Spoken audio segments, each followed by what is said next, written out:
welcome to the Desert Museum. Today I'd like to introduce you to one of my favorite birds, and that's the Harris hawk. The Harris hawk is the second most common hawk that you'll find in Arizona. The most common is redtail, so if you're trying to distinguish the two, redtails have a creamy colored chest and a red at the base of their tail, and Harris hawks are brown all over with white on the tip of their tail and white on their rump and long yellow legs. And males and females look identical. The only way you can really tell them apart is if you had them side by side and the females are larger. Now here in Arizona, Harris hawks will build their nests in the crook of the arm of a saguaro. And they'll build a big giant nest. The whole family stays together their whole life. That's one of the unique things about Harris hawks, is they live and hunt with their family group. Mom, dad, all the children, aunts and uncles. The family group on average is about 7 or 8, but it can be as many as 15. Now, why would they do that? Well, one of the advantages is that you have lots of eyes to look out for danger.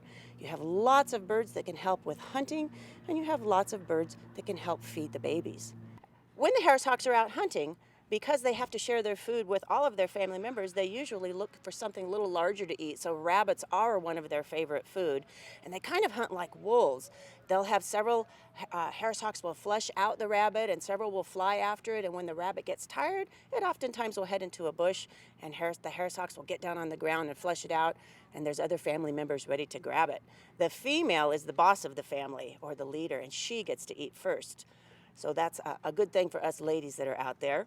Harris hawks have adapted to our urban areas. It's very common to see them around Tucson and around some of our washes. One of the Harris hawk problems that we have found because they've adapted to the urban environment is they get electrocuted. They'll stand up on the power poles, and when they open their wings and touch wings, unfortunately, the whole family can be electrocuted. Our local electric companies have been very proactive about this, so if you're ever out and about in our desert and you should see Harris hawks that have been perhaps electrocuted, contact your power pole company and they may be able to do something about it. So when you're out with your family, be sure and look up at the sky and see if you can find a Harris hawk family in our beautiful Sonoran Desert.